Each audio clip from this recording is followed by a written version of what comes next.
Magandang umaga, Luzon, Visayas, Mindanao at sa labas ng Pilipinas. Ako po si Joey Oriento ng CNN Headline News Radio Program. Dito sa Ito Na Ang Katotohanan.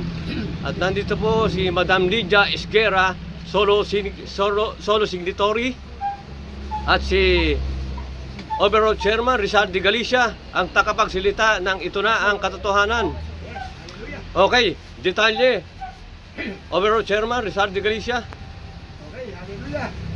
Pinagpalang araw po sa ating lahat. Luzon, Visayas, Mindanao, bagay sa lahat ng bansa sa buong mundo. Okay. Magandang araw, magandang gabi sa lahat. Okay.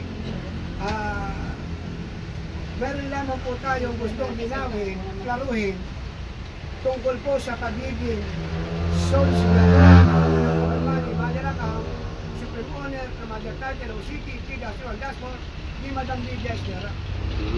Kasi po, maraming mga kumu-question, maraming mga nagtatanong, may mga tumatawag sa amin, may mga nagtatanong kung saan-saan lugar.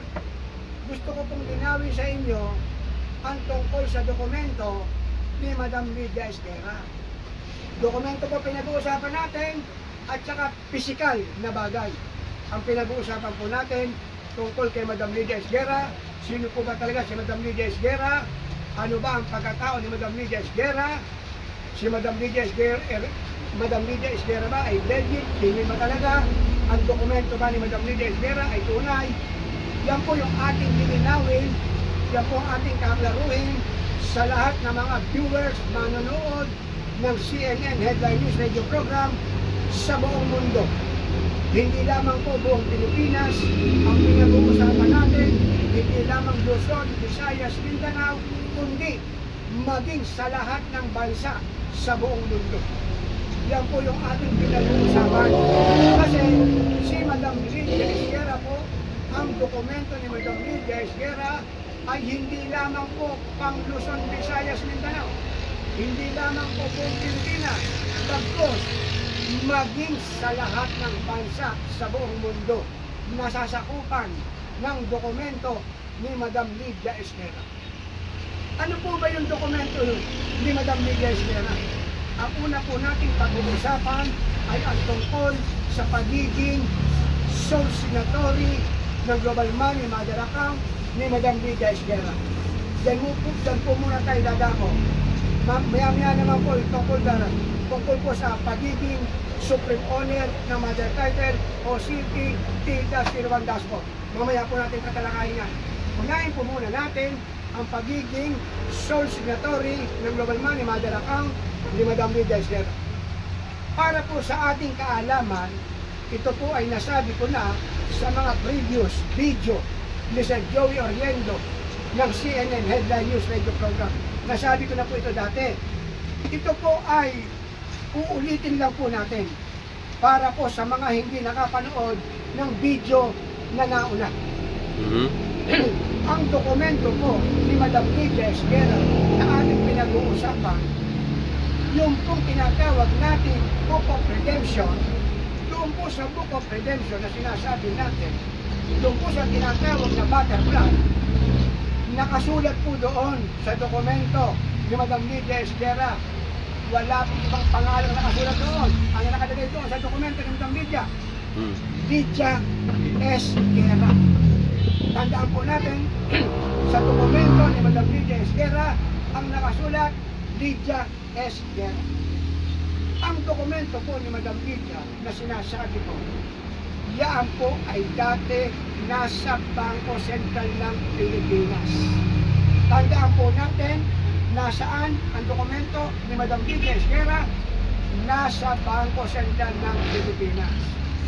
Yung pong dokumento na yan, na nakalagay po sa dokumento na yan, pangalan ni Madam Lydia Esguerra, Lydia Esguerra po ang nakalagay. Ngayon, nasaan po yung dokumento na yan? Para po sa inyong kaalaman, sa ating kaalaman, sa ating lahat, yan po ay dinala ng Bangko Sentral ng Pilipinas. Saan dinala? Sa World Trade Center. Kailan? 1976. Ayan, malinaw po.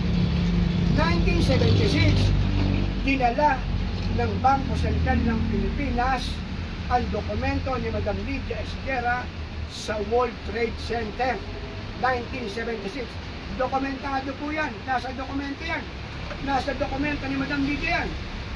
Wala pong ibang pangalan na nakalagay doon maliban sa Lydia Esguerra na pangalan. Maging sa fingerprint.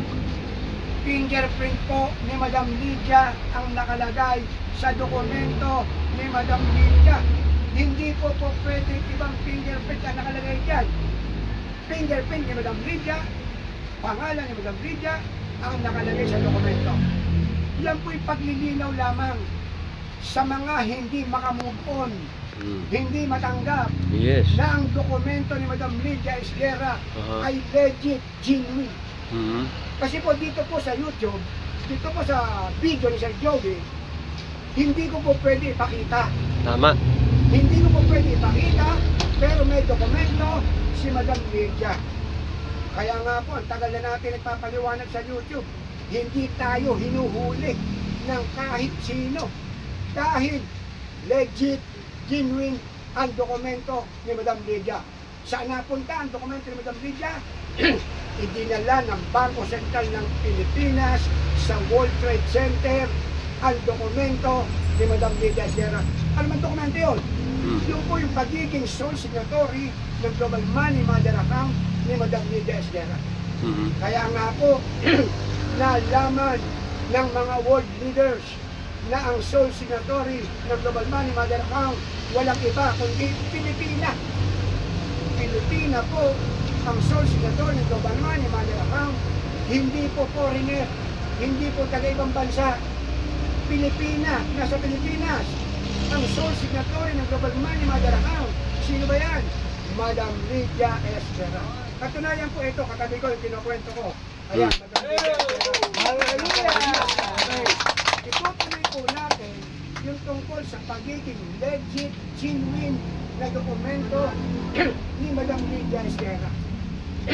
Para sa mga nagtatanong at para sa mga hindi pa nakakaalam, yung iba naman, alam na nila, pero hindi sila makamove on.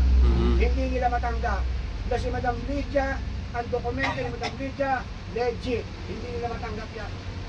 Totoo po yung sinasabi ko, genuine, legit ang dokumento ni Madam Lydia Esguerra. Nag-iisa lamang po si Madam Lydia Esguerra na sole signatory ng Global Money Mother Account sa buong mundo. Buong mundo po pinag-uusapan natin, hindi po bansang Pilipinas lamang, ang pagiging sole signatory ng Global Money Mother Account ni Madam Lydia Esguerra ay pangkalahatan na bansa. Pangkalahatan na bansa. Bakit? Yung pong kaperahan ng lahat ng bansa, nakapangalan po kay Madam Lydia Esguerra. Bakit? Siya nga po kasi ang tinatawag nating sole signatory ng Global Money Mother Account. Ayun. Kaya nga po, lahat po ng may hawak na tinatawag nating inheritance account, wala na po silang nawi-withdraw. Wala na po. Wala na pong nawi-withdraw. Lahat po ng mga may hawak na inheritance account. Pag sinabi po natin inheritance account, katulad lamang po yan ng tinatawag nating Severino Santa Romana account.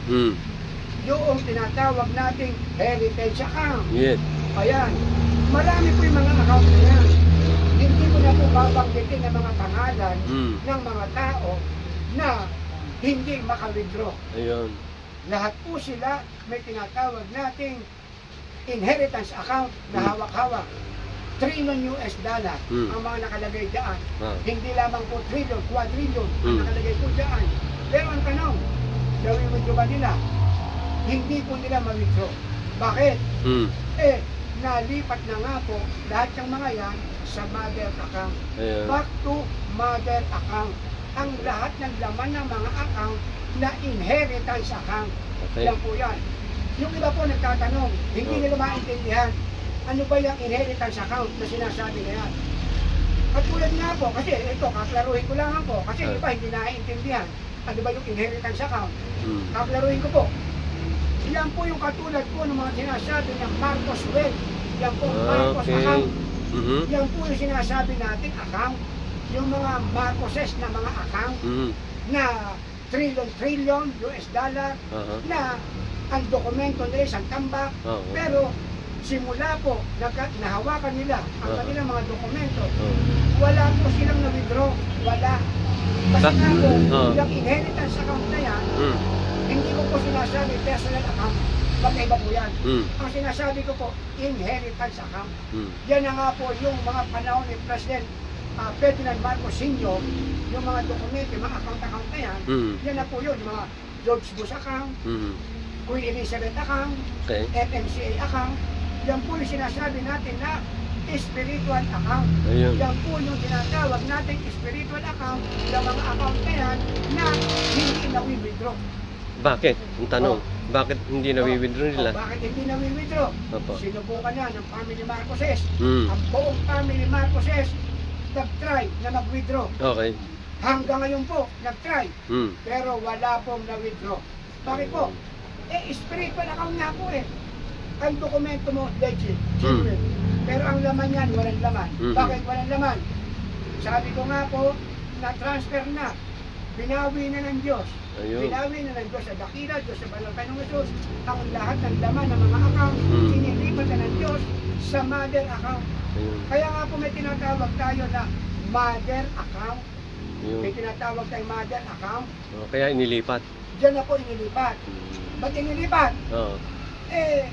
Spiritual account nga eh.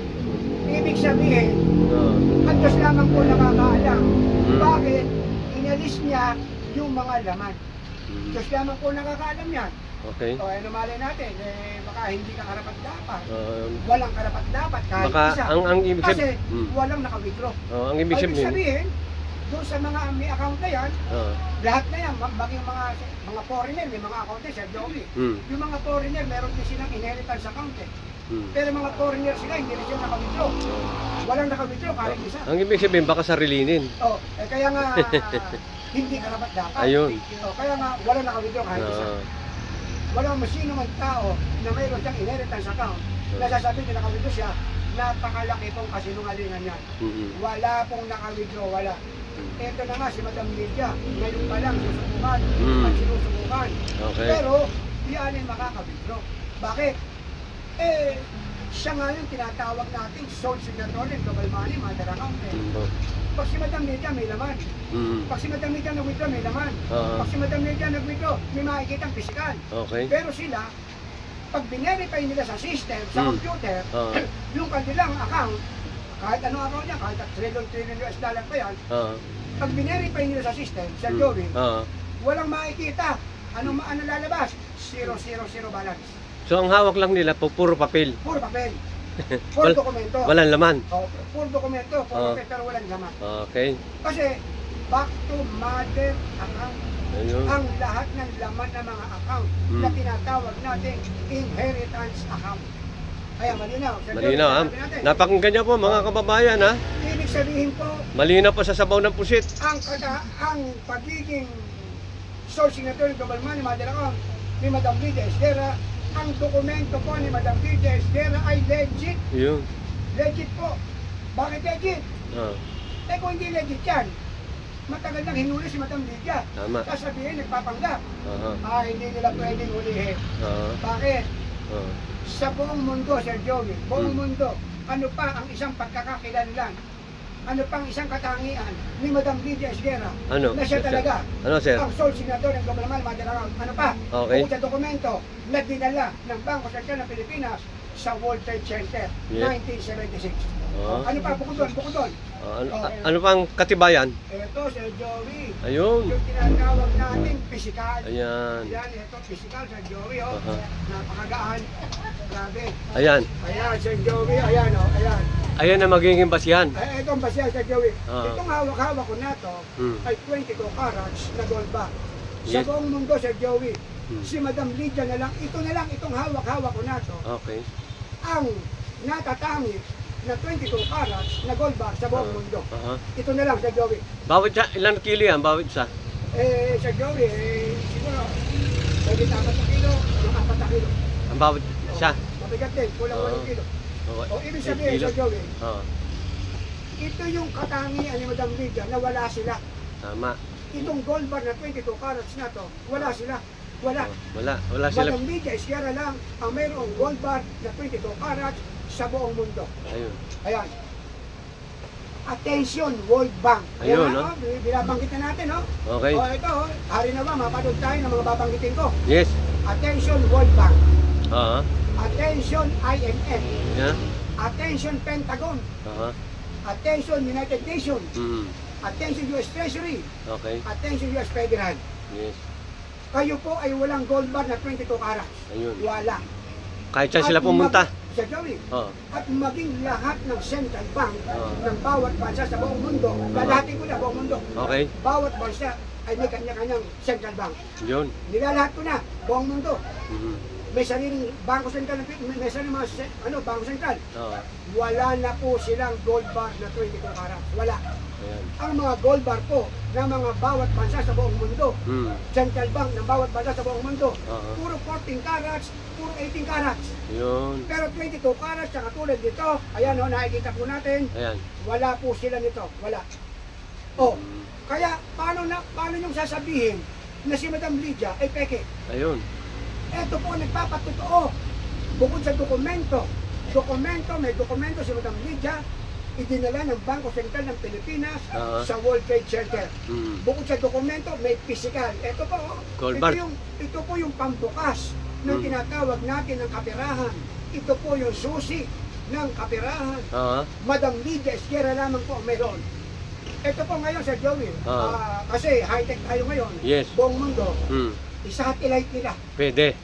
Ito hawak-hawak ko. So ang ibig sabihin, 22 karat. Oh, yan 22 karat, si Madam lang ang may hawak Sa buong mundo. sa buong mundo. Ayan, Yan, napakinggan nyo, ha? Okay ito na. yan. Ayun. Ito yung basihan natin Mm. na si Madam Lydia, legit, genuine, hindi impostor.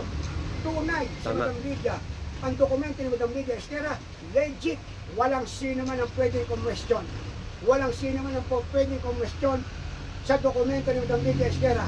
Okay. Oh, kaya nga nananawagan ako, attention, World Bank, Oh. IMF, Pentagon, Yes. United Nations, US Federal. Okay. Ito na po hinahanap nyo, Madam Lydia Esguerra. Ayan po. Ayan, ha. Ayan po hinahanap nyo. Pumunta na kayo rito. Oh, ayan. Attention. Hinihintay namin kayo. World Bank. Oh, Ha? mga world leaders. Yan, world leaders. World leader, pumunta Hinihintay na. namin kayo. Bagsak na ang ekonomiya ng lahat ng bansa sa buong mundo. Alam namin kayo ay mangungutang kay Madam Lydia Esguerra. Ayan. Tayo nagsasalita, nakalantad tayo, nasa YouTube tayo.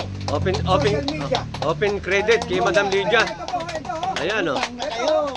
Ito yung gold bar ni Madam Lydia Esguerra. Ay, nahihirapan na po ako. Bigat Okay. na nangangawit ako. Okay. Ito sa Joey. Yes. Bigat, no? Ito yung nagpapatunay na si Madam Lydia Esguerra legit. Yes. Walang po pwedeng kumwestiyon. Yes. World Bank, IMF, Pentagon, United Nations, US Trade, US Federal. Punta na po kayo dito sa bansang Pilipinas para si Madam Lydia kilalanin na ng buong mundo. Okay. Ayan. All world leader. No. Open credit. Oh, This Madam Lydia Esguerra. ayan. Come here. Bagsak ang ekonomiya ng lahat ng bansa. Okay. Pero, Sir Joey, Okay. bago mangyari yon, si Madam Lydia ay may magaganap na coronation muna. Yes. Coronation bilang Her Royal Highness, Queen of Queens. Yes. Hallelujah! Hallelujah. Ayan. Sir Joey, ito na. Ayan na. Hallelujah! Ito na ang makakabuhay sa lahat ng mahihirap. Ito yung nagpapatotoo na pambukas ng kayamanan ng buong mundo. Okay. Ito na, sa mga nagdududa, sa mga hindi makamove on, Yes. wala tayong magagawa. Uh-huh. Ito na yung totoo. Ito na yung totoo. Kasi kung hindi tayo totoo, matagal na tayong hinuli. Yes. Matagal na tayong ikinulong. Okay. Pero tayo legit, genuine. Si Madam Lydia, Mhm. genuine ang dokumento, genuine ang gold bar. Ayan. Pwede naman nila i-satellite siya, Joey. Yes, pwede naman eh. i-satellite. Kasi high-tech na eh. Naka-video. Oo. O, ayan. Ay, kung mo kayo pagod na, Sir Joey. Oo. Bababakit na. Mga ngalay ka na, ano ka yan, yung kalyo. Hindi, lalaki ang muscle mo dyan eh, overall eh. Ayan, Ayan, si Madam Lydia Esguerra. Sole signatory ng Global Money Model Account. Siya yung Supreme Owner ng Mother Title o City, Tinda 01 Dashboard.